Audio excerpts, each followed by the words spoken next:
YouTube's alive. Facebook's alive. Twitter's alive. Twitch is alive. And if you're watching us on Facebook, make sure you say hello. We want to hear from you.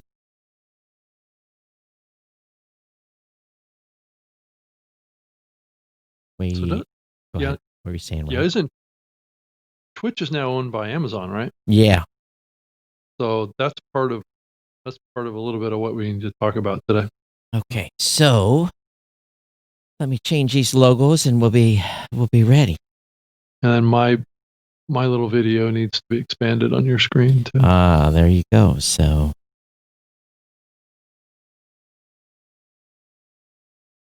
and one last button, I think. Clear. Hey everyone, welcome to the New Media Show. My name is Todd Cochran, and a little bit of a 4-minute late start because I wasn't quite ready. So the live audience has been entertained here for a few minutes. And Rob, I haven't drank a Red Bull in a week. Wow, so you must have been busy. I've got one ready. I'm probably going to drink it. But welcome, Rob. How you doing? I'm doing good, Todd. Yeah, there's lots of interesting stuff going on really in the space right now. You start connecting dots, and it becomes a little bit interesting. So yeah.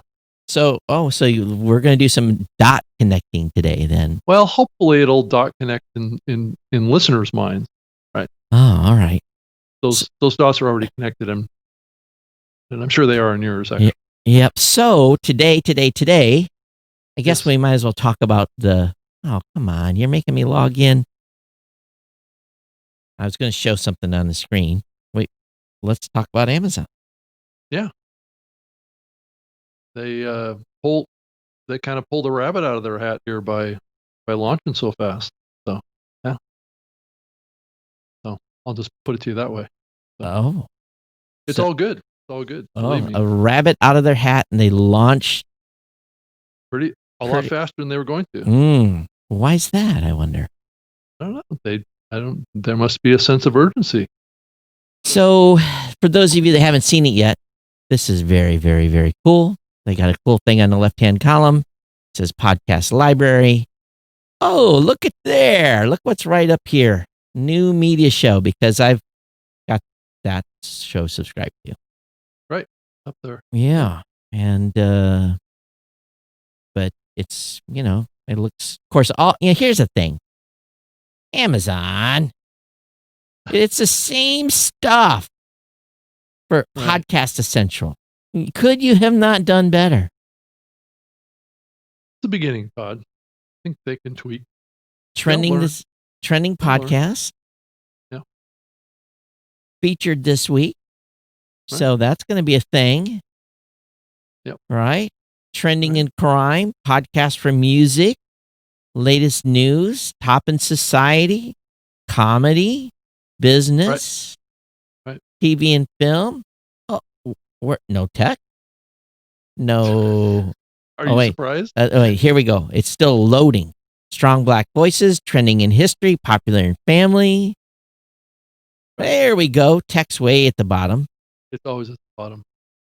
Culture of celebrity, sports. That's surprising. Mm-hmm. Now there's a good one. I will admit that the fantasy footballers, they deserve to be close to the top. Popular in arts. I see a lot of podcast award previous winners in here. Mm-hmm. So anyway, but Rob, this is a thing that really made my day. So on Geek News Central, I use episode art. So my internet connection is being slow. Why is that? So because you're saturating it with video right now. Yeah, it shouldn't be so slow.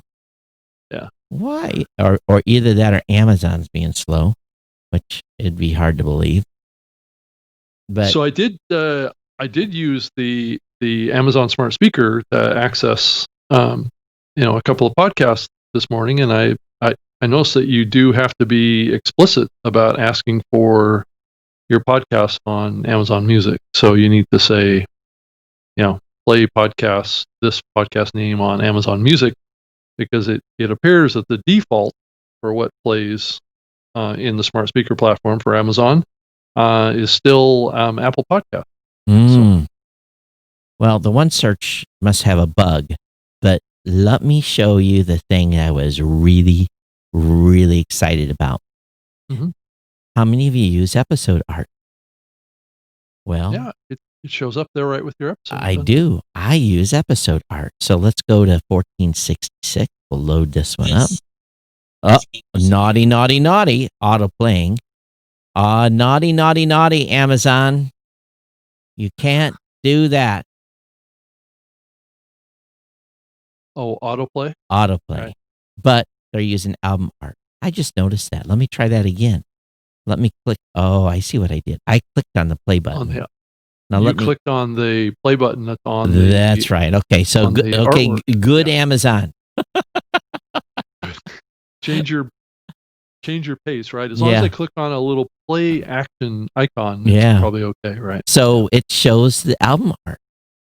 Yeah. So a lot of podcasters don't do that. Now, the only thing that's interesting is they use they don't use, at least for my site, they don't use the entire snippet. They take so many words. I saw someone I think Rob was bragging. Let me search for podcast 411. So you're talking about the episode description, right? That's what you're talking about? So his has got more in it. So we're going to have to find out what Apple, what Amazon is. Because I use Yoast SEO. So maybe because I use Yoast SEO, it only took a little bit of the snippet of the program to, right. So does it look like it's truncated there? It's truncated. It's definitely truncated. Yeah, because if you go back and look at the show notes for that show, it's lengthy.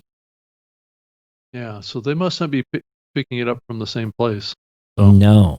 So, but they do. Here's something interesting: is they load a new tab, which is generally frowned upon, but that they don't want. They want this page to stay. So anytime they send you to your page, That's not necessarily a bad user experience. No, not necessarily bad. But anyway, that's out and about. Yep. I believe that they currently have around, I think it's around 70,000 podcasts in the catalog is all they have so far. Well, something like that. So hopefully it'll grow, get bigger. And at the same, they had to start with something. Yep. Right. And at the same time, there was a little news come out of Apple today. Yeah, actually. Well, not out of Apple, but it was in Pod News. Yeah, it didn't come out of Apple. It actually came out of Jake Shapiro, now the head of creator partnerships at Apple, which is a new, fairly high-level position at Apple. Yeah. Is it new or they replace somebody? Brand new. Brand new. So that's interesting move on his part. Mm-hmm. So he's going to have to back out of working on Radio Public, and I think he was also leading the PodFund company too, which is a company that was formed to invest in podcasts. So he's going to pull himself out of that, and both those companies are going to need new leadership. Yeah. If I wasn't the CEO of Blueberry, that'd have been a fun job to apply for at Apple. But I don't think my team would have appreciated me going over there to work. Probably not. Hell, as many companies as you worked from, I'm surprised you're not over there working in that job. So, you've had every domain name and your address in the book. So, Oh, there you go. No, that's not for me. But I like the place of being kind of like sitting at I don't know if it's kind of more of a not a higher level as far as place, but just kind of like being able to look at the whole space, right? Yeah. And not be with a particular platform. I kind of did that I did it at Microsoft with Zune and did it to some degree with Podcast One. So I've had that experience. Just I like the being able to sit higher up in the space and help everybody. If I'd went over there and got the job, we would have had to stop this show. Right. Well, but it does point out something that Apple is pretty aggressive, right? Around trying to populate their team around podcasts, and they also hired a woman over there to lead their original content side too. So they're starting to produce podcasts, just like what's been going on with their TV and movie side too, where they're starting to produce programs just like Amazon and Netflix have been doing for years too. So and Microsoft and Xbox, I mean, all these big companies are starting to get into the content game. Some to greater or lesser success, but yeah, I mean, this signals that Apple is paying attention to what's going on here, and they're making some moves that aren't always visible because they're not as outwardly publicity oriented as some of the other platforms are. Yeah, again, lots of little movements here and there in the podcasting space. People changing jobs, moving up or across in hierarchy, and always fun to watch. Yeah, it is, and it's happening more now than ever before, which is really kind of cool. You know, I really screwed up. Did you, Todd? What happened? Man, why didn't I do this in the beginning? You should have kicked me. 2 monumentous events happened today. Well, we can still talk about it, right? Well, the first one is happy 16th birthday in podcasting, Mr. Rob Greenlee. Well, thank you, sir. It's, yeah. Well, actually, 20 years, really, when I started. Okay, in podcasting. Online stuff, but podcasting specifically, yeah, I started 2004, September 15th, 16th is when my enclosure tag got added to my blog feed. Now, so if we want to like do online time, now I can go back to my bulletin board days when I was dialing up at 1200 baud if you want to go there. But yeah, but were you doing a show and publishing? No, not at all. That's what I started doing in '99. So yeah. So anyway, yeah, cool. And also today is officially our 400th episode with the combined episodes from the Saturday morning tech show that transitioned to the new media show. So we're at 400 today. Yeah, big 400. It only took us 10 plus years or so to get here. Right. Lots of Saturdays off in between, right? Right. A lot of Saturdays off.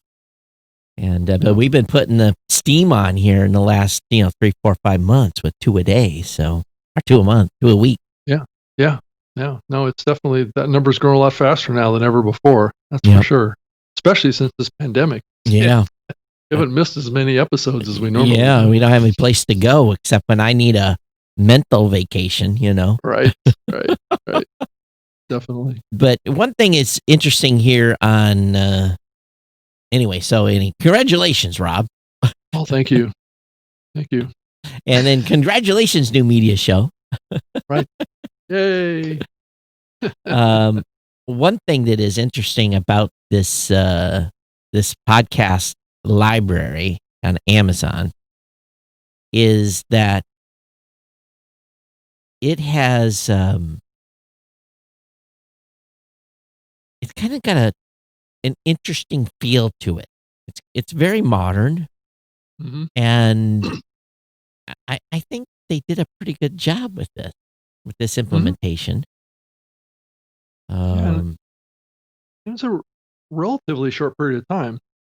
Now, keep in mind, one of the team members there that worked on this project was one of the gentlemen that was the technology mastermind behind Stitcher for many years. So there's some experience on that team that goes back to the early days of podcasting. And to be honest with you, I had never logged in to Amazon Music before this morning. I'd never been on the platform before. I'd never, because I use an iPod or an iPhone, and when I go to the gym, I've got a playlist with another company that I play. So Right. it's the first time I've actually been on the website. But it's interesting that you found that the smart home or the Alexa required you to. What was the words you had to say? Well, it's the same thing that you have normally had to do, play such and such podcast on Amazon Music. Oh, So I had to say that. But if I just said play the name of a podcast, you're right. it defaulted to Apple. Hmm. Hmm. So How long before there, that gets usurped? I don't know. I think it maybe has a lot to do with um, the depth of catalog, would be my guess. Yeah, probably. Well, yeah, I put in a backlog ticket to make sure we added, we had to tell them go dig out what they're using for a user agent so we can add it to the stats because that'll be tomorrow. Tomorrow, but well, I don't see my Amazon place. I mean, it's exciting for me to see it happen because I've been, given that I've been up in Seattle for most of my life, I've actually known a lot of people at Amazon over the years and have met with the Amazon Music team many times over the years, and they've always had questions about podcasting and whether or not they should get involved in it, and have met with them and their smart agent team too for many years as well, to talk about adding podcasting. So this is something that's been brewing with Amazon for a long time. So this isn't something that just happened overnight. It took some momentum on their side, and I think it took seeing other big music platforms do it as well. So people tend to follow leaders out there to some degree, where you would think that Amazon would be kind of leading this, but in some ways, I think once Spotify jumped into it, and then they saw Pandora, and then they, you know what I'm saying? Yep. It's like, well, we got to add it if We we want have to compete. Yeah. So one thing kind of on this same kind of topic line is I did notice on Spotify that they put out some research and about what's going on their platform around the balance between listening to podcasts versus listening to music, right? And they did some analysis going from January 1st through looks like May and June time period, and what they saw was there wasn't a lot of decline in music listening. It was just a fraction, just a very small decline in music listening for a brief period of time. But what they saw was almost a 20% increase in the amount of time that each user spent listening on Spotify. And what's interesting about this is that this has been kind of a common thread that I saw even when I was working on Zune at Microsoft was if I looked at the overall numbers and what I saw in the numbers is that podcasting was additive, not a replacement for other types of media. And that, to some degree, I think that analogy has played out a little bit with radio too. I think people have added podcasts, but it hasn't necessarily always replaced their consumption of radio. That's too bad. In a certain kind of demographic, right? I think as you move through the timeline, I believe what you see is a generational shift. And I think what this is pointing out is maybe the cost savings aren't quite as significant as many people have speculated around, saving listeners and royalties on music. Well, that makes me feel really good that Spotify's still having to not get any offset, so they have to make their money back in podcasting one way or the other, because if they're not getting an offset, I chuckle a little bit. Yeah, I mean, it's really kind of consistent when I think about it. I mean, I don't know. I mean, there's probably many people who listen to this show that probably listen to music on Spotify, and they also listen to podcasts. It'd be interesting to get feedback from people what they actually do. Do they listen to podcasts on Spotify, and how does that impact their music list? My guess is, based on looking at this research, that it probably hasn't changed their music listening patterns that much. So did their stock have a negative reaction to that announcement, or, that's the I question. haven't seen that, but it does beg the question, right? That maybe the financial benefit isn't quite as great as everyone thought it was. Right, because that's what we all assumed. Right, that they were going to save a bunch of money on their royalty payments to music creators, but maybe it's not going to happen that way. So maybe the only way that they can really monetize this is through advertising. Which, dun dun dun, which raises that another set of questions. Right. But speaking of Spotify, there was an anchor. There was an article in The Verge that came out, and I'm going to be quite frank. Yeah. That was a snowball interview like any I've ever seen, and it's not technically difficult. They said this is a new vector. And I just giggled. It's been going on for years. Yeah. It was a snowball puff piece. The Verge, they must have somebody on some, they must buy a lot of Verge advertising. when you get a snowball puffball interview like that, you go back and say, listen, how much has Spotify spent on advertising at The Verge? Because it's not the questions I would have asked. Right. And I wouldn't. A lot of them got off with some fluff. Well, one thing also is that, from what I can tell in the article, there was no mention of Spotify. Right. Which, believe it or not, I think this is the first time we've actually heard from an actual Anchor employee. Well, he's the CEO and founder. Is that his actual still title? I doubt it. Well, I mean, he's founder of Okay. Anchor. So I mean, I've met Michael before. Right. But here's the thing. This is the first we've heard from anybody from Anchor, probably since the acquisition. In a long time. A long time. Right. Yeah. Matter of fact, I didn't even know he still had a job over there. It looked to me like Anchor was just kind of running, but. Well, I think we all just assumed that Anchor was now, which if you look at the organizational chart, really the brand Anchor is kind of getting suppressed a little bit now. It's mostly Spotify. So, but Anchor is still a thing. I mean, I'm not saying that it's not. So, but I mean, a lot of the staff that is working on Anchor things are Spotify. So it appears then someone at Spotify said, "Hey, you need to come out of your basement.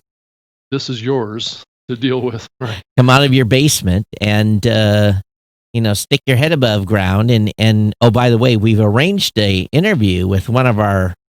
I'm just being real facetious. I mean, I'm being real naughty here. Right. One of our partners, The Verge, they got a softball interview for you. It's a little PR, PR damage. Come on. Well, and the article also throws out a number. I don't know if you noticed this, Todd. It said, it says the company found a few dozen shows that were pirated on their platform out of more than 650,000 shows that have been uploaded to Anchor this year. Shows or episodes? I don't know. Yeah.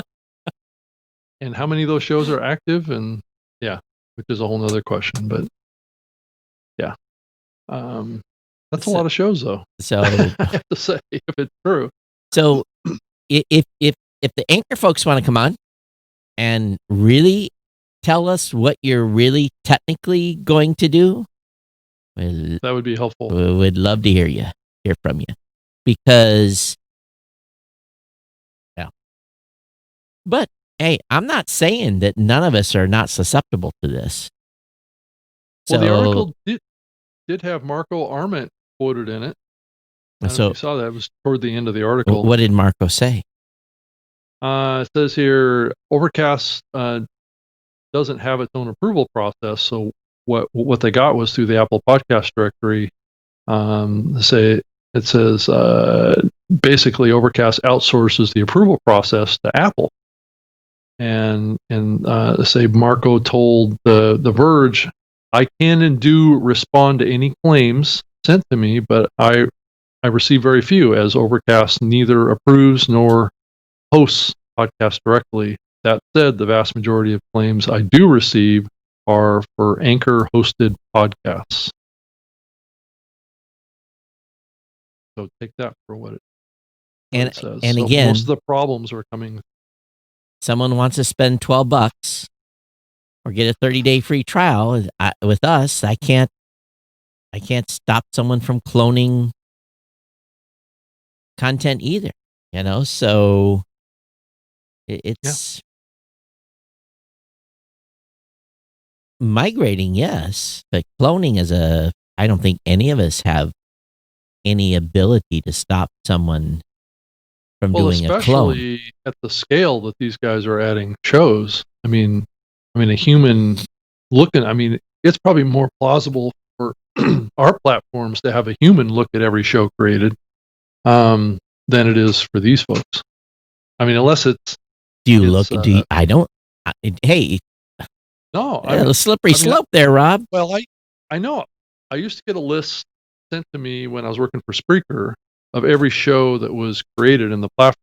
Basically, an email that basically was almost like a spreadsheet that ran through new shows that were added to the platform every day. Right? So I could actually scroll through that list really quick to see what the names of the shows were and all that stuff. And sometimes they would pop out to me, but would you have known that particular what was the name of the show again? That was, I wouldn't have known. There's too many shows. I wouldn't have known that show would have been cloned, unless we were running dupe check on.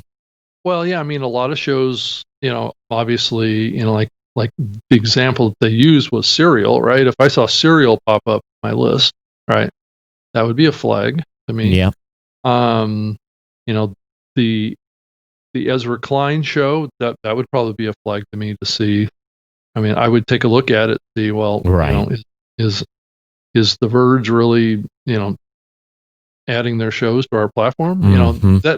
That's the thinking process that I would go through about that. But that's tough for a platform like Anchor to do that, because they've got 650,000 shows that have been added just this past year. That's kind of hard to human edit or human review. Right. But anyway, yeah, I'm not sure what the technical solution is here. Actually. Well, I've got some ideas internally that I've already submitted to my dev team. Right. And it's basically, it's not complicated. It, like you said, send me a list of the new shows every day and flag when there's a duplicate show name. And it needs to be somebody needs to scroll through that list daily that is pretty knowledgeable about the podcast. But then again, I'm doing a cursory check. What if they and I'm going to have to tell the dev team, okay, so they're going to ask me, what if they miss a letter or something? Do we still tell it to dupe? Or because someone could get around by that by just changing the title just a little bit. Right. My cursory look would not be perfect. Right. And that's not hard to do.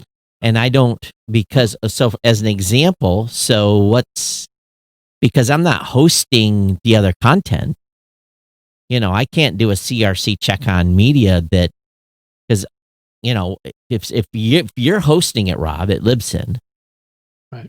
And let's say it's Rogan's still over, well, he's moving, but let's say one of your shows, and someone comes over and does a clone on my site, I don't have a CRC value for that media file that's hosted on your website.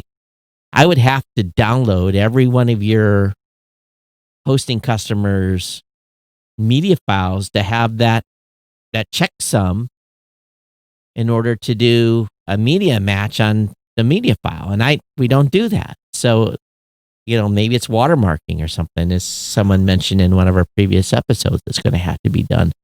Maybe that's Well, how we Todd, detect. the only platforms that are really that have the motivation Or or I know, provide the motivation are the ones that are doing automated monetization. but So, I want to make everyone understand, though, that Rob, that we are not. The likelihood is less, but we are not.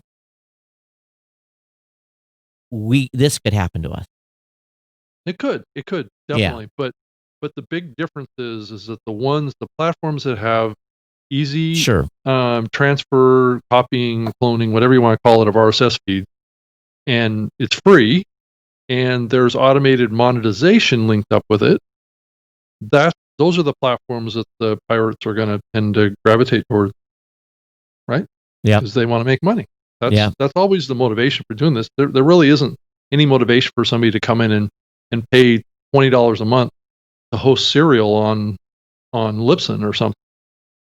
Where's the benefit? Mm-hmm. Unless they start running monetization campaigns against it, Right. which is a little harder to do on our platforms than That's it is right. at Anchor. Right. Well, there's no automated monetization at Blueberry. You have to go through a process. Right. So this problem is going to exist, and it did exist at Spreaker. It happened when I was working at Spreaker, and I had to people would add shows to their account at Spreaker so they could listen to the shows. This is their excuse, that they could listen to their shows on Spreaker.com as part of their account. Right. But once Spreaker turned on automated monetization, then it turned into a whole nother level of issue.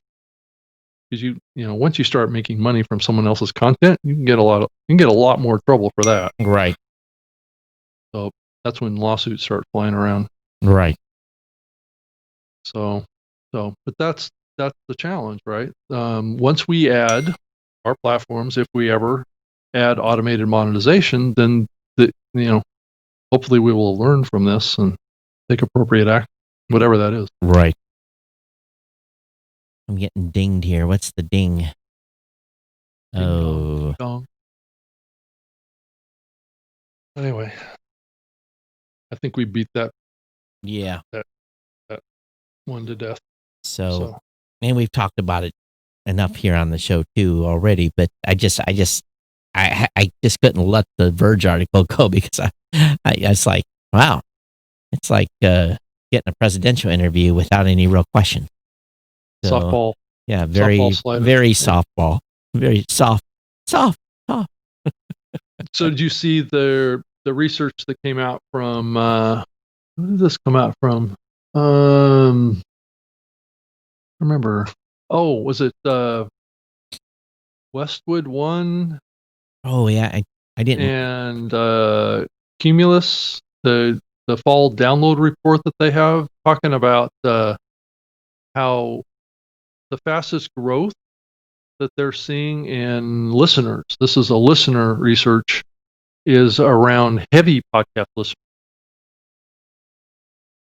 And once you kind of it said heavy podcast listeners 6+ hours a week is growing at a pretty significant clip.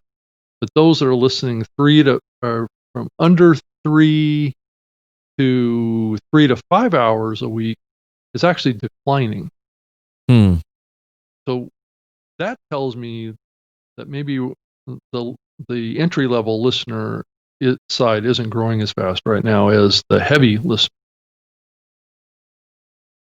I've been trying to think about what that means. Does it mean that we've kind of, over the last 3 years, we've kind of hit a wall on growing new people to listen to podcasts? Or are they just immediately going from listening to none till just saturation in their life? That's where all the growth is. I don't know. Well, I think that if you look at the survey data from Tom Webster and their team, it's growing at a pretty good clip. Yeah. In that research, right? Yeah. So I don't think it's come as a surprise. Right. So, I tell you what, I'm watching a lot less of.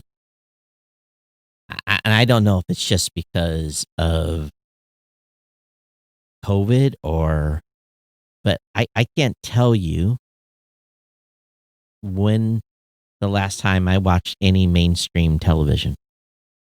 I have watched like ABC, CBS, NBC kind any of stuff.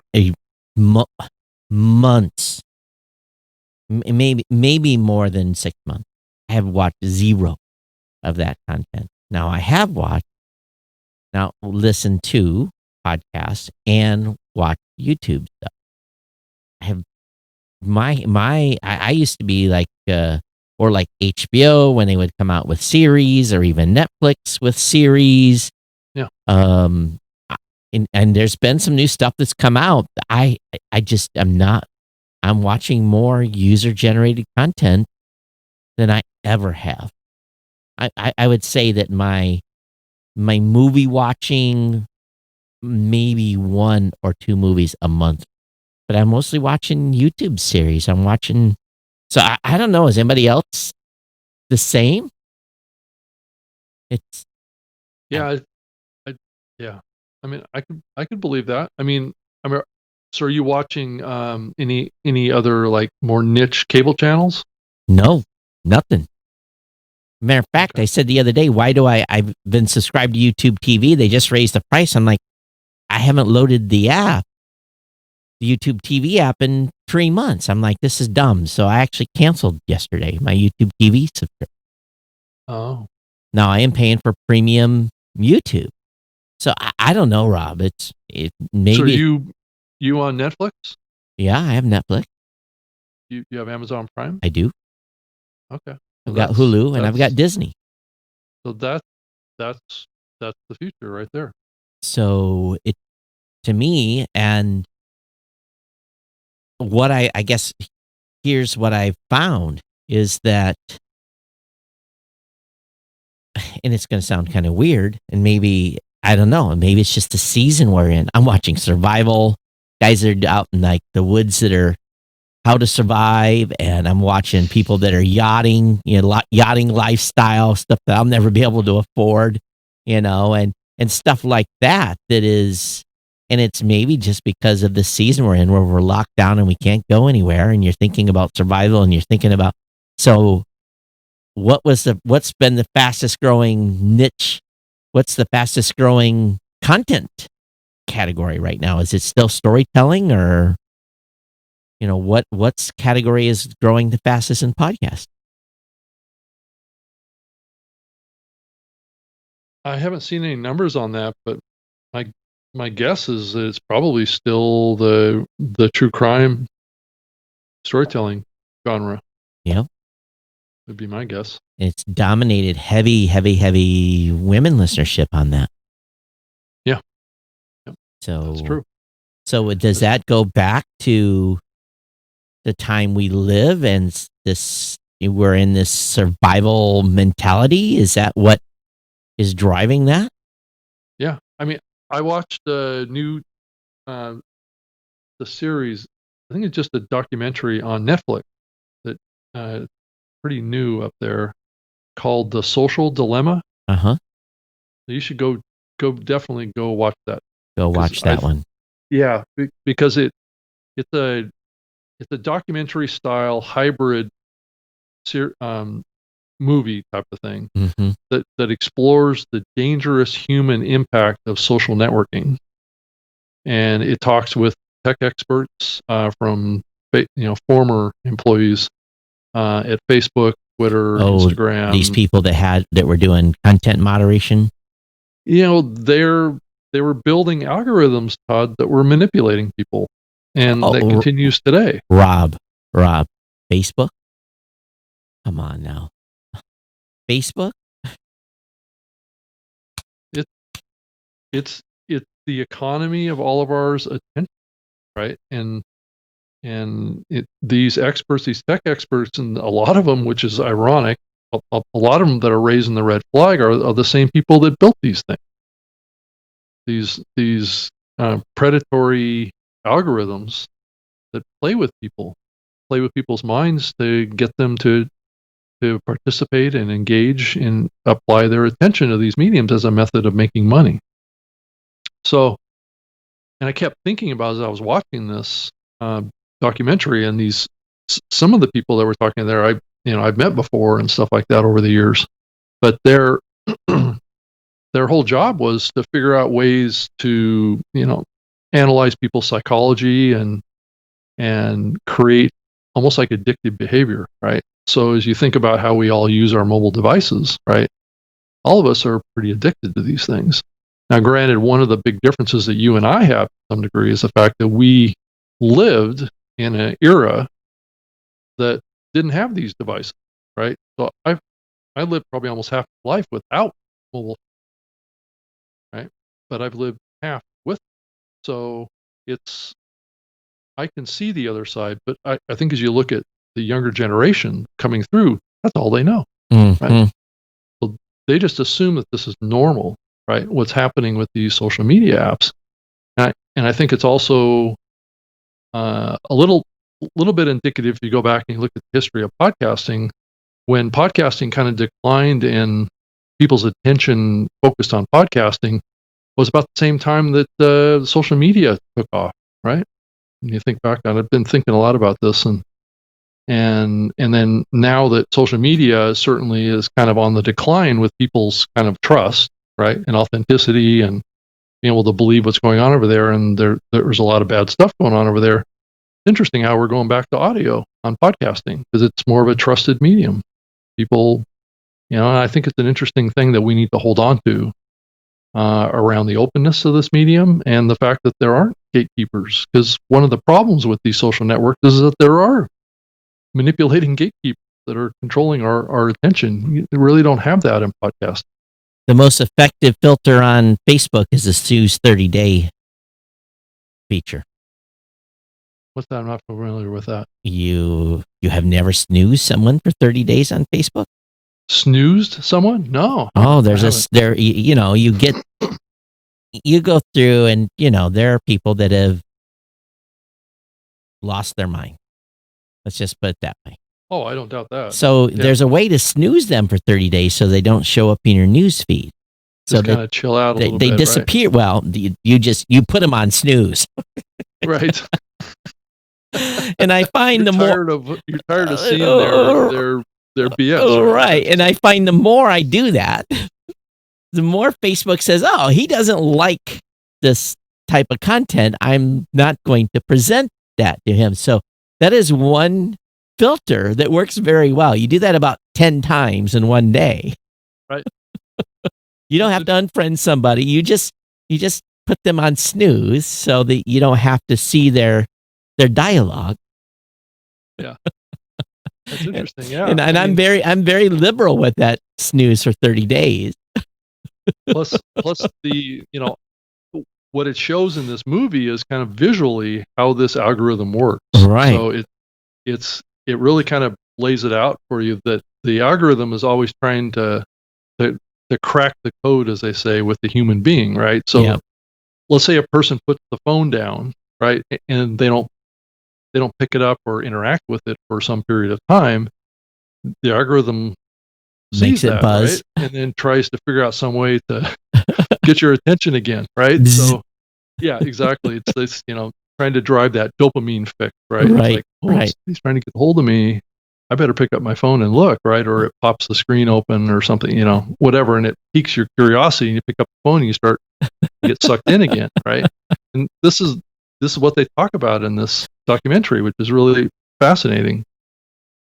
Coming from the people that actually built these things and how they're starting to raise a red flag, saying this may be a reason why our country is so divided. So Rob, welcome to the club. Welcome. I've been telling people on my tech show, cut mainstream media out of your life.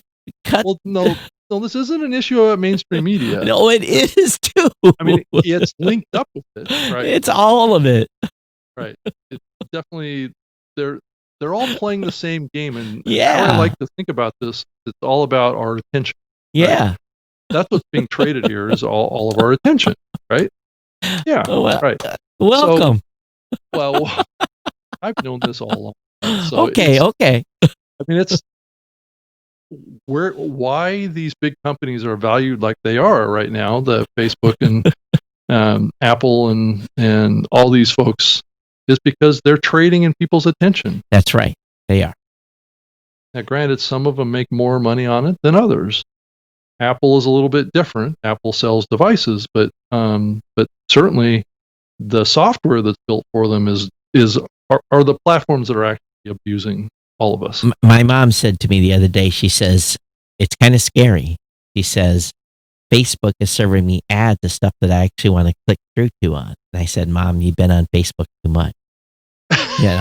Because they've learned what triggers her and what she likes, and they present stuff to her, and so, she likes to shop. So yeah, so now you can understand when we talk about machine learning and AI, we're already living in a machine learning and AI world. Yeah.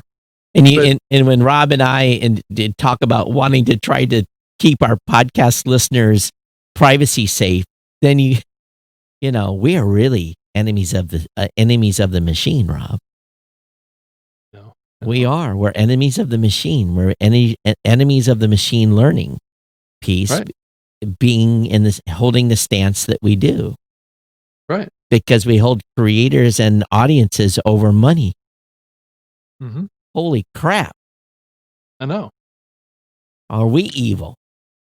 I guess so. Well, I'm also not getting not getting $2.25 million in investment to be able to look at people's lives and make judgment calls, extract value out of listeners. But yet podcasters are often buying in and not knowing what they're buying into.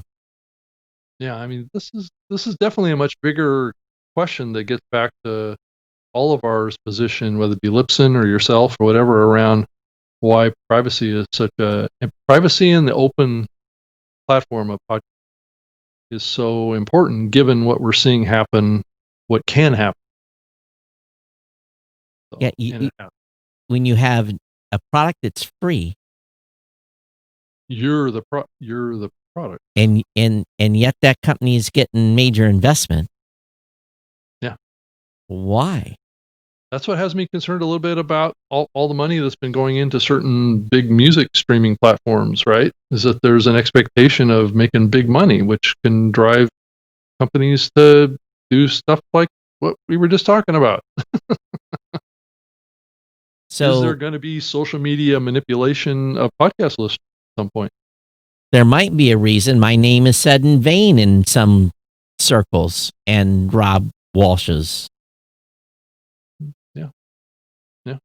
When it comes to listener privacy and our stance and our vocal, and you too, our vocal position on this. Well, there's probably a little bit of an economic price to pay for that, right? I mean, if you think about the valuations of these big social network platforms, right, and the trillions of dollars that they're valued, this stuff, unfortunately, I hate to say, but it works. And so maybe I'm the dumb one. Maybe if I didn't have such try to instill in the company so much privacy for our listeners and stuff, that not our listeners, your listeners, right? Maybe I could have an early retirement. Yeah. Well, as we both know, Todd, the cookie is going away. This conversation Rob and I are having are making people nervous. Right now, they're listening to this. Yeah, but go. I mean, if you're a subscriber to Netflix, go watch this documentary. It's called The Social Dilemma. It's an hour and 34-minute documentary, kind of like a documentary drama. It kind of blends kind of like a real world family experience in to drive the point of what's happening here. So, and then it has real people from Facebook and Twitter and Instagram explaining what they're doing TikTok. and what we can do to back out of this. Because what they fear, what many of these tech experts fear, is that we may be taking ourselves down the path of destruction.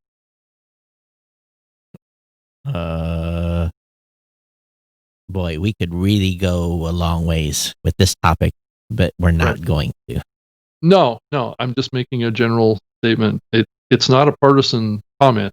Like, there could be ramifications of this none of us want. So, I don't know. And it really, yeah.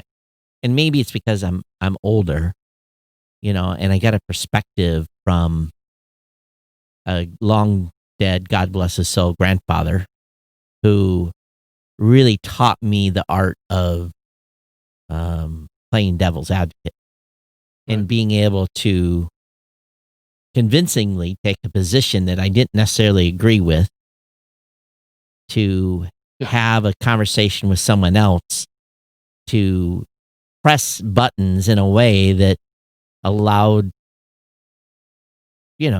understanding, and also be able to talk with people that had different opinions and not get into a damn fist fight. And to be able to respect what each person. And guess what? What was amazing? Learn something.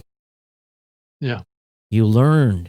You actually your mindset was expanding. And that's why I think podcasting today, if you so choose to explore content that maybe you're not, if you feel a little uncomfortable listening to some content, maybe you need to listen to a little more. And maybe there'll be a nugget in there that you'll take away and go, maybe I need to change, or maybe they need some feedback.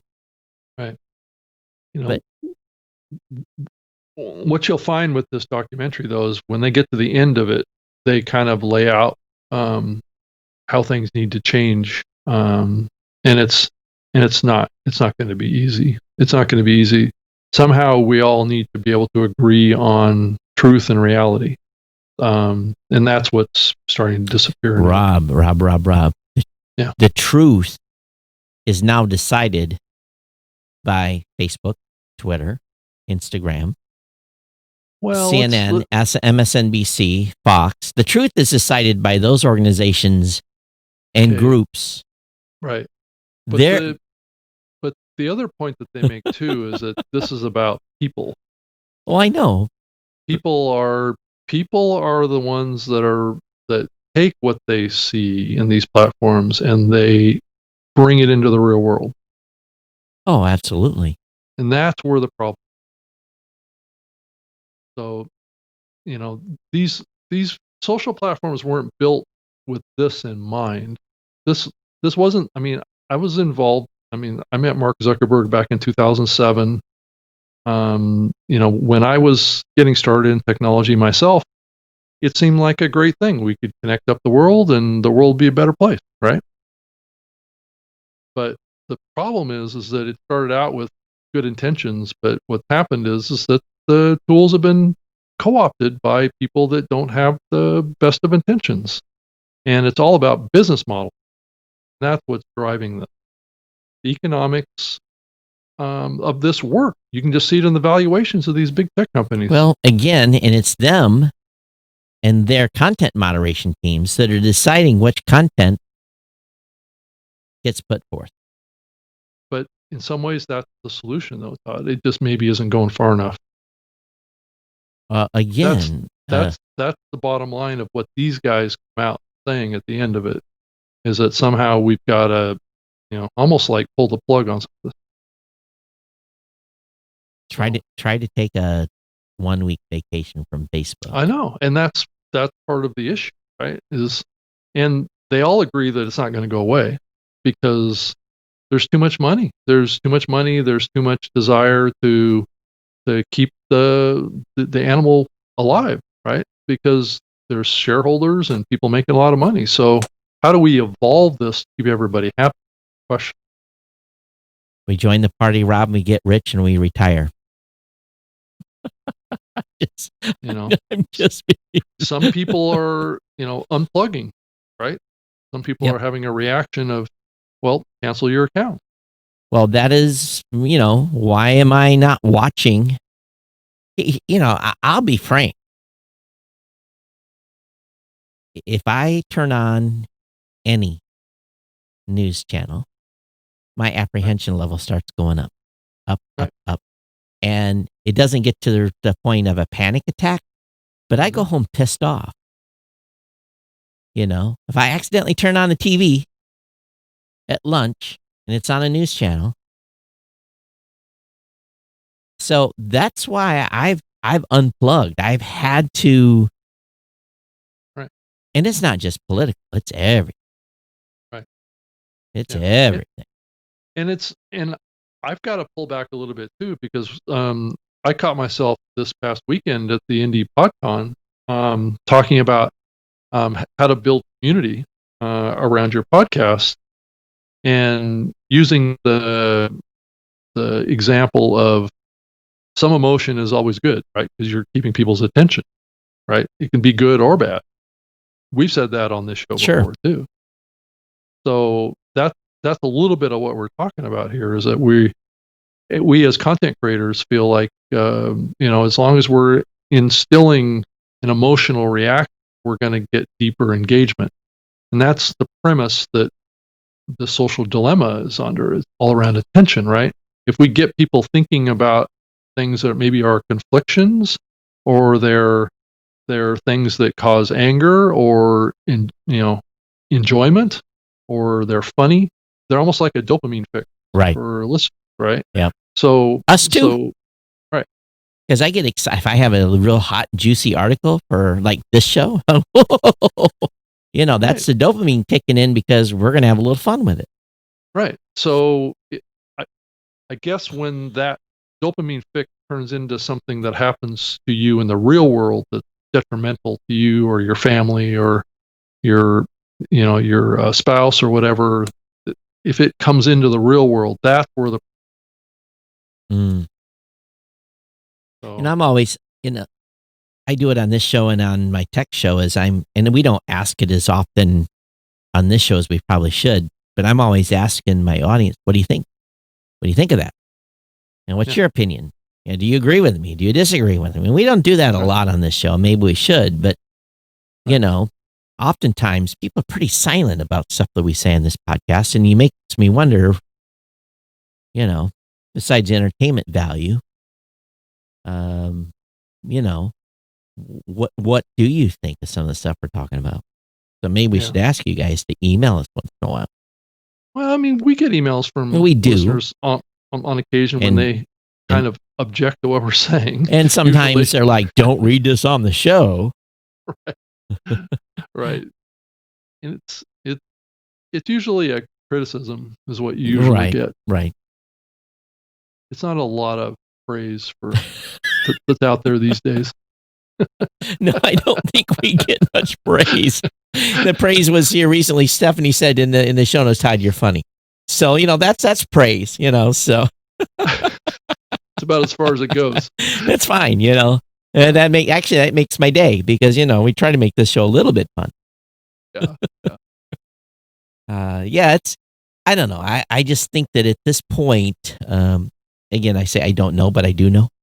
It's kind of an oxymoron that we as podcasters, I think when it boils down to the nitty gritty, and I maintain things I keep saying over and over and over and over and over again in this space, is we're in a unique position to influence people with genuine content that can help them, challenge them, give them ideas. This medium has moved beyond the 1920s real-time radio drama stuff. I interview podcasters for our internal podcast for Podcast Insider, and I hear their genesis stories of why they started their shows and the stuff that they're doing and how they're helping people. And I'm astonished. There was an interview I did with a gentleman that does the CEO podcast, and blown away by this guy and what he was doing. A gal out in Australia that is doing a podcast where it's basically she has a little room, brings the guest into, and it gets a karma right, and they're not smoking weed, but they get into the right zone, maybe with a glass of wine or whatever, and then get into these stories. And when I hear this stuff, I'm like, my God, look at what we've created here, and Right. the good it's doing. This is not, some of these shows cannot, they can only be expressed in the way they are expressed, and people feel they're in a safe place and be able to share openly. It's because it's audio. There's no camera in front of them. There's a conversation, and to me, it's usually pretty private too, oh, right? very Personal. private, very personal. Right. And to the point where almost the host has to say, are you sure I'm okay with publishing this? It's like Right. you get in the, deep, deep inner secrets of things that have happened, and it's just, it's remarkable. Then you got comedy shows. Right. You got tech shows. You got science shows, but you got this whole genres of content that serve different emotional bases and information and everything like that. Yeah. YouTube does not do that for me. YouTube entertains me. YouTube shows me about lifestyles and stuff that I wish I could do, that I wish I could afford to do, that inspire me to make more money to be able to go sail away, right? But Yeah. podcasts, it's different, and radio will never be able to repeat it. YouTube won't be able to repeat it. TikTok won't be able. TikTok comes close in 60-second bite.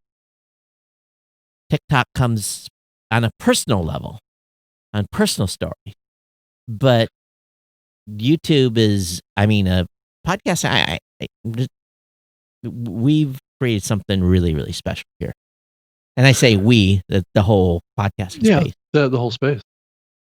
Do you think that there's a danger, though, that we fall into this the same kind of paradigm that we're seeing in social media happening to podcasting once we start unlocking the topics and comments that are deep in the content, right? So we've seen these platforms come out that will enable sharing of clips, right? And people will occasionally, with this show and other shows, they'll share, let's say, 30 seconds, whatever, to make a point, or point a finger, or say, these folks said something in this podcast. Here's the podcast.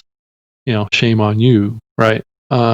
Is that kind of like the beginning of that same kind of culture coming to podcasting? Thank God that I've got 60, 90 minutes of this program in its entirety, and within the full contextual scope of the comments, the things that were said before and after, to basically defend oneself when someone takes 30 seconds and didn't take the 3 minutes before and the 3 minutes on the other side, and took 30 seconds and said, shame on you.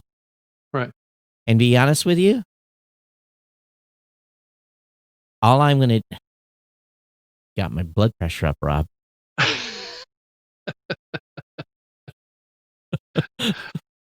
Well, I think we've all wanted to unlock the deep content of podcasting, right? That's always been how it's been phrased to me, right? It's almost like this conversation that's going on around the internet and the web, around the dark web, right? Yeah. The content that exists behind passwords, typically, that are not indexable by Google, right? Just to use an example. And that's kind of how audio's been viewed. It's almost like it's content that is deep, and it takes commitment to get to, and not easily discoverable or findable.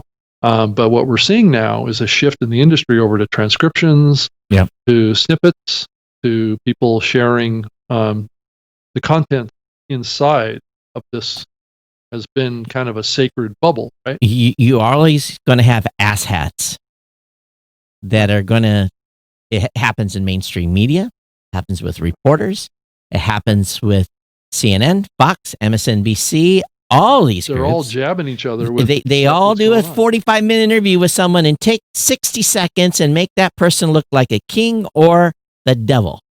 And so you're going to have... It's going to happen here too. It already is. So the only thing that's good here is I don't have to come out and say, such and such news organization took me... here's the pre-story and here's the post. At least in this space, right? This show is public and can be listened to in its entirety. And when someone comes pointing their finger, I'm like, go listen to the 5 minutes before and 4 minutes after. Right. That's true. That's true. So people can try that, and I can still hang myself, right, with something you say. But at least the full context of the conversation's there. Right. I love using that word, asshat. I'm not even sure what it means, but that's okay. It's just, you get the idea. Right. Yeah. But yeah, I mean, those are the trends that I'm seeing in the industry that are kind of unlocking these controversial areas, right? That people give opinions on podcasts. Not all podcasts are formatted for people to give opinions or thoughts, or a lot of podcasts just don't have that in their genre. But the ones that do run a risk. Shows like this one, right? We give a lot of opinions and observations that some people don't like. So Robert in the chat room says, I received a glowing review of my podcast, but here are some parts that raise concern. And I'm assuming this is from the review. He says, I just have to tell you how much I have loved listening to your podcast. Again, I'm assuming this is from his comment. From his podcast. So he says, I've just to tell you how much I love listening to your podcast. I've never listened to a podcast before. By now, it's almost a form of stubbornness and my inane act of resistance. I didn't even realize it was a podcast at first. Probably good sense given my stubbornness, I might not have bypassed you. In these tough times, I just want to give my praise and my thanks for helping me find something to keep me occupied, as like most am now working from home.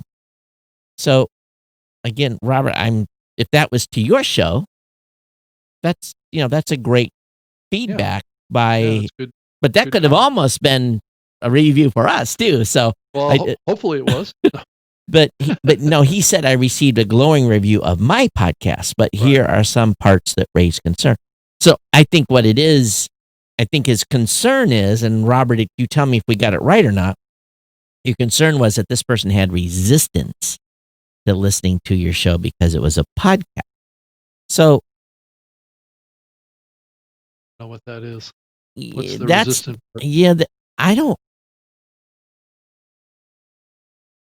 That's an individual. I wouldn't take too much. I wouldn't read too much into that. Mm-mm. That's one person that maybe. What does it need to be? Does it need to be a radio show or something? Well, here's the problem, Rob. It goes back to what you said already. So if this person said I was stubborn, what did he say? I know. I said, I have never listened to a podcast before. By now, it was almost a form of stubbornness and my inane act of resistance. So was that because that gentleman was bought all in on mainstream media? He was all in on something, and yet thought that the professionals were giving him the information he needed, and that this podcasting thing was something inferior? Is that this guy, and I'm only speculating, but could that be that individual's reasoning? Could be. Could be. Could be. I mean, there's people out there that think that podcasts are amateur hours, right? Yeah. It's not serious content. And I know, boy, for years, and I think this goes back a while, if my grandfather missed the news, that was That was if dinner was late or whatever, and, it was almost time for the husband and wife to have a fight because he was made to miss the news. So I Right. think some people, it's just like, didn't get my newspaper. Well, I didn't get my newspaper. That was my definitive source. I think it's a generational thing too. So Well, was the newspaper the early smartphone? no, No, you want I to hear what the newspaper became? Right. The early Facebook, That too. Right. because so much page on the front page. And Right. depending on your political persuasion, that front page got your political bent on it. And so why do people not trust newspapers anymore? Same thing. Same thing that's going on in Facebook. Same thing that's going on the mainstream media news.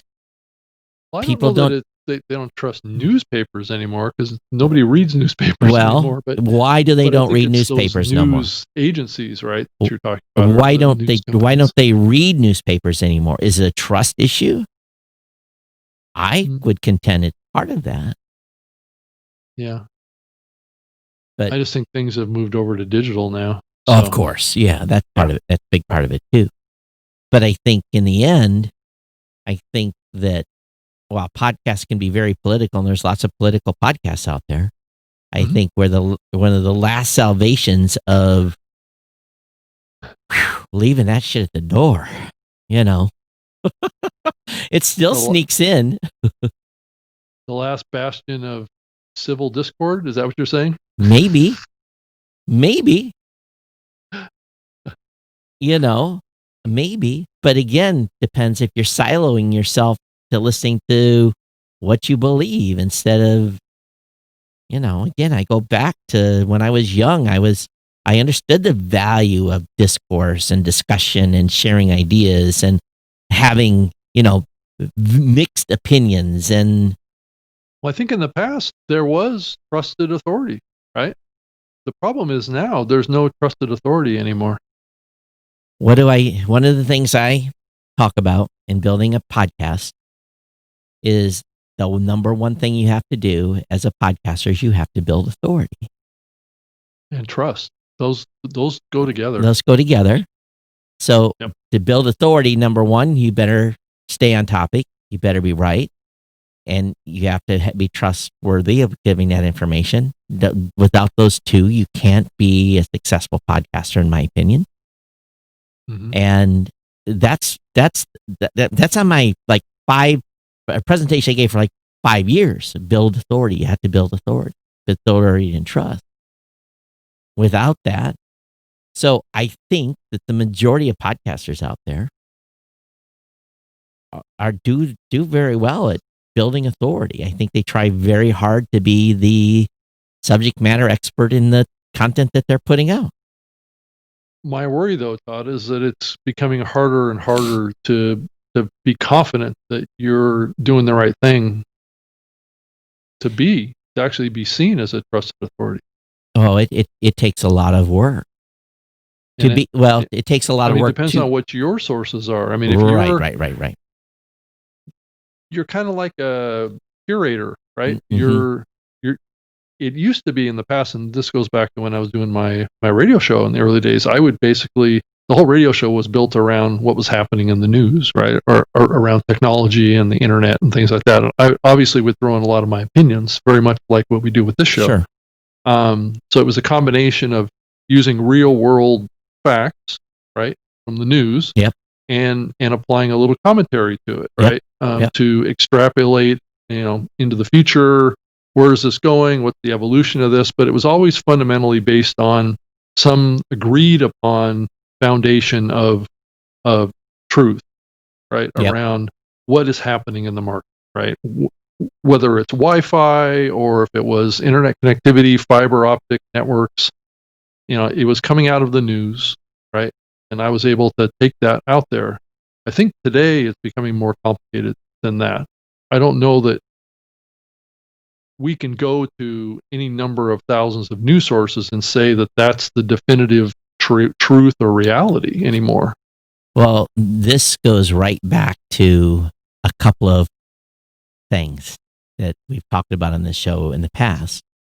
Right. Is I'm always suspicious when I get on a website and it's got some product review.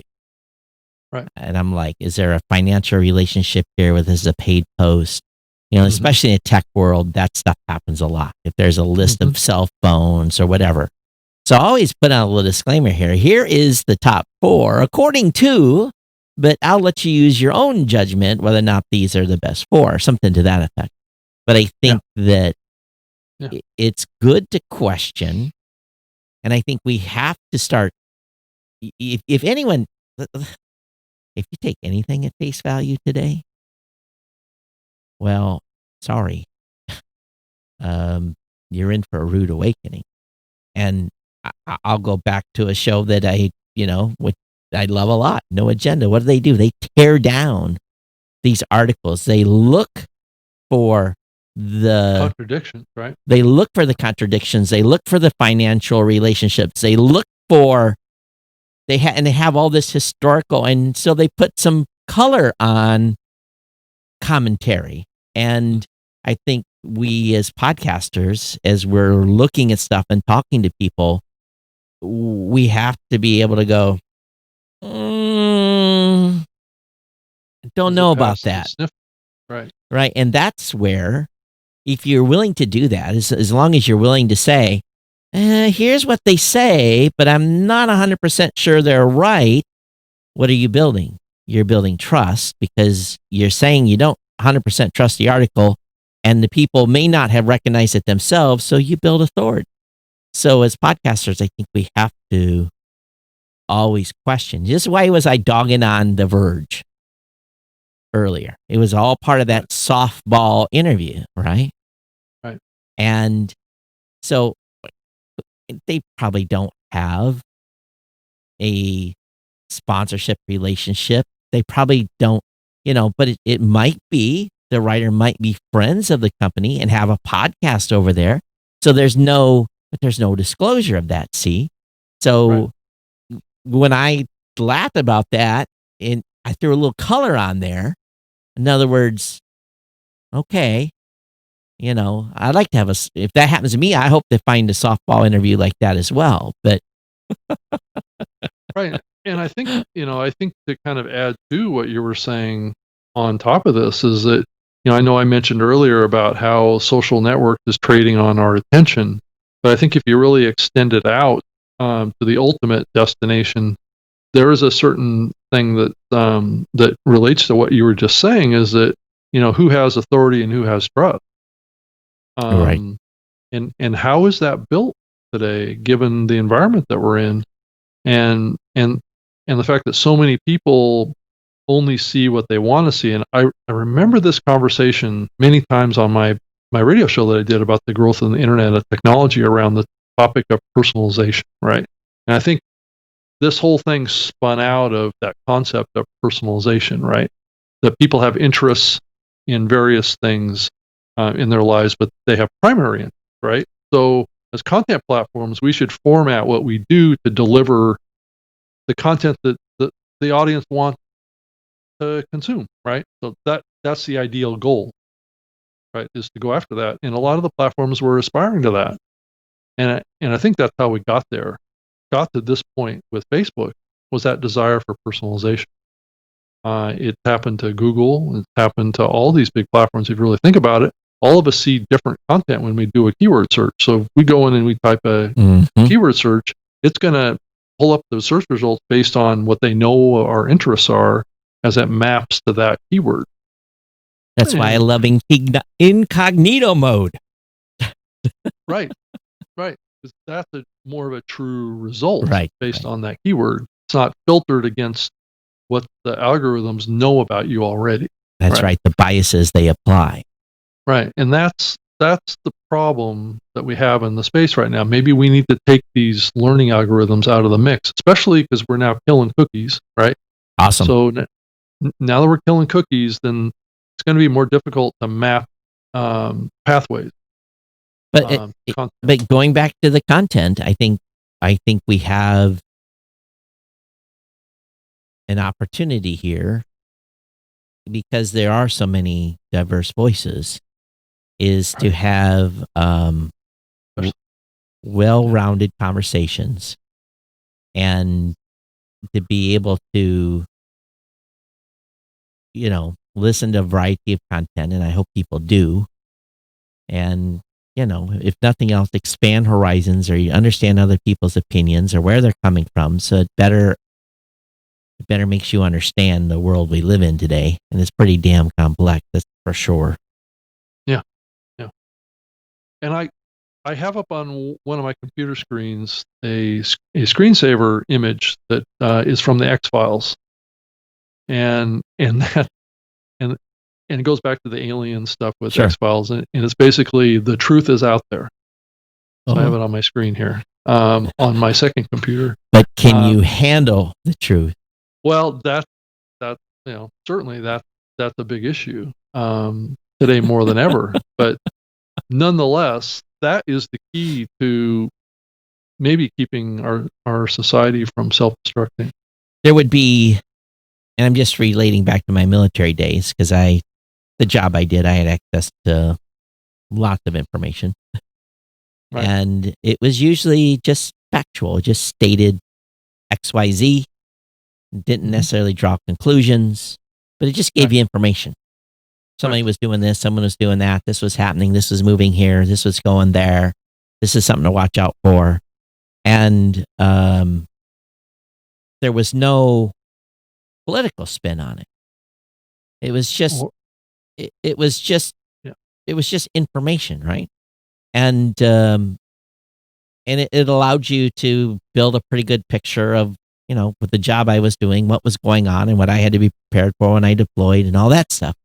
And I would often hear stuff on the news or on Facebook, or someone would be talking about something, and I would just smirk because they would have it so wrong. And oftentimes that famous movie where they got, "You can't handle the truth," that scene would replay in my mind again and again and again and again and again and again.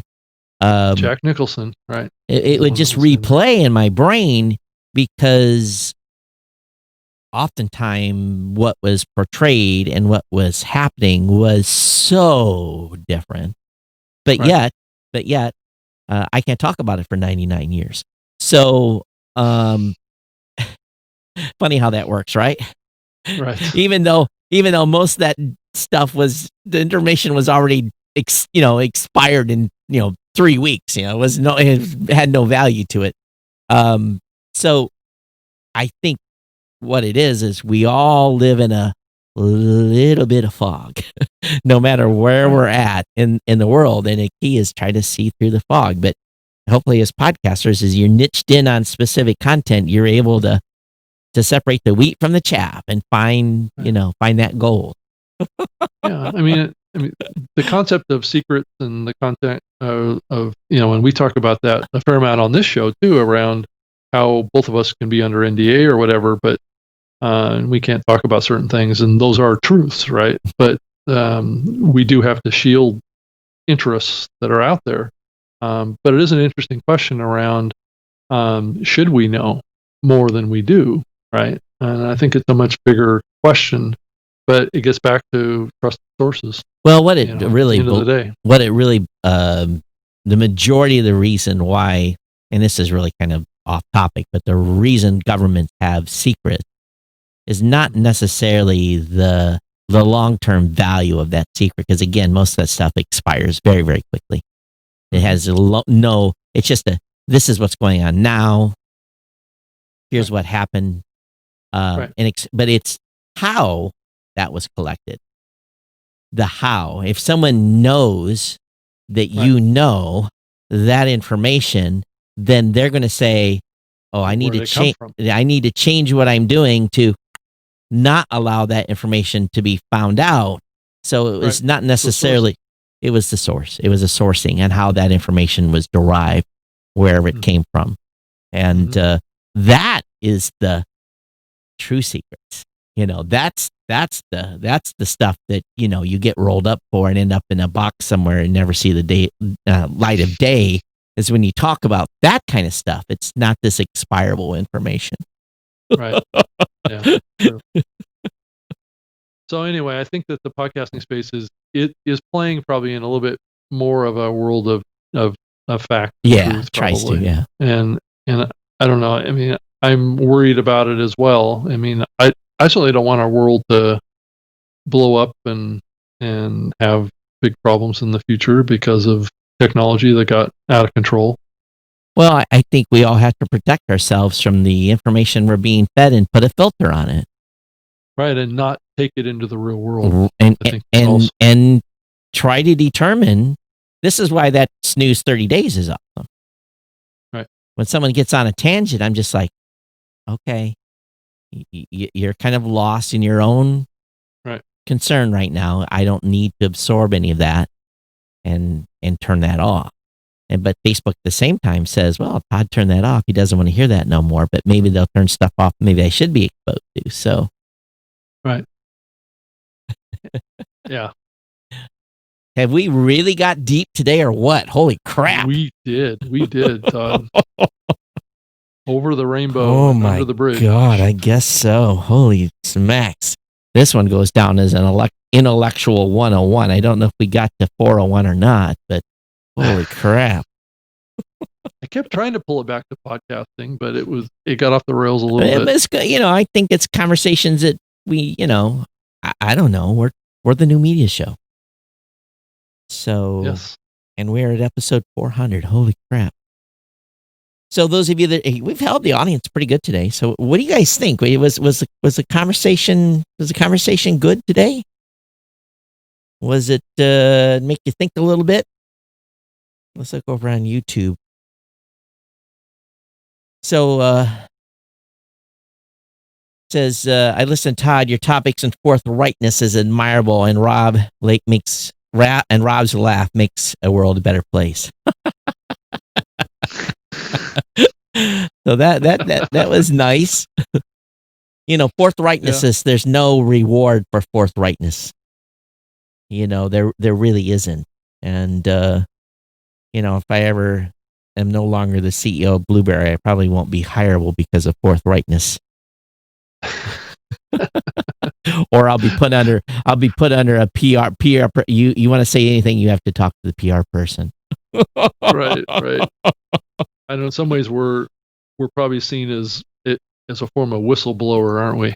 No. No, I don't think so. I don't think, we're not in here whistleblowing on people. We're just, we talk about issues, and we're not out here just generally bashing on folks. No, not at all. So, Gail says the conversation was awesome. Well, thank you, Gail. We appreciate that. Yeah. And Thanks, Gail. Please share 30 seconds of some snippet that gets us in trouble. Because if you don't, someone will. On Facebook, right? Yeah. Oh, yeah, on Twitter. Yep. So, sure. Okay, well, and Robert says, great show, really good. And we thank you. So Todd, I just want to throw it out there. Do you want to keep doing twice a week? Your thoughts? You getting tired? No, I'm not getting tired of it.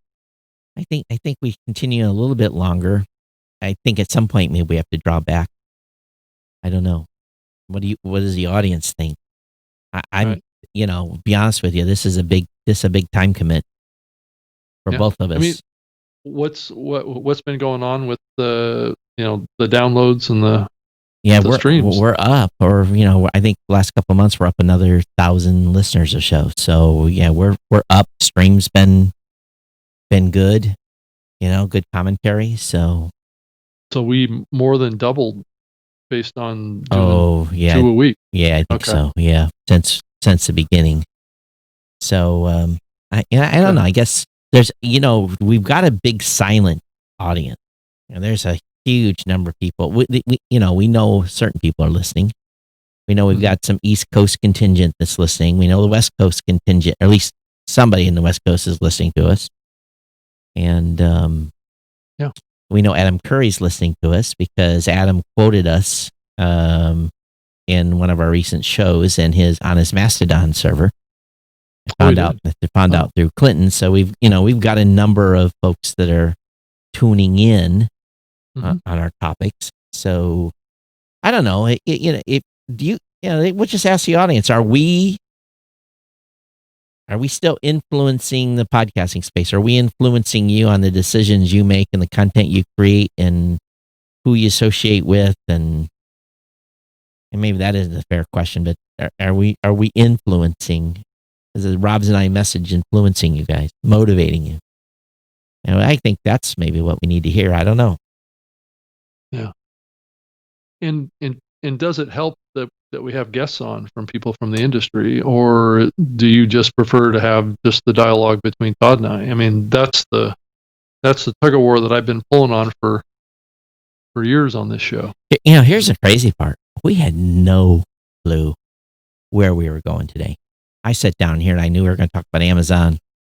Knew we were going to talk about the hire to Apple. I knew we were going to talk about what other thing we were going to talk about. There was like 3 things I knew we were going to kind of talk about, and everything else just kind of went from Spotify there. And Anchor and some of that stuff are kind of the big things. Just filter in, we didn't even look. I didn't even, I'm not reading pod news the first thing in the morning anymore. I'm going to it a little bit later in the day. Yeah. So, there's just a lot of stuff being talked about, a lot of the news is really in all these deals being made on content, and you and I are not in the content. So I don't know.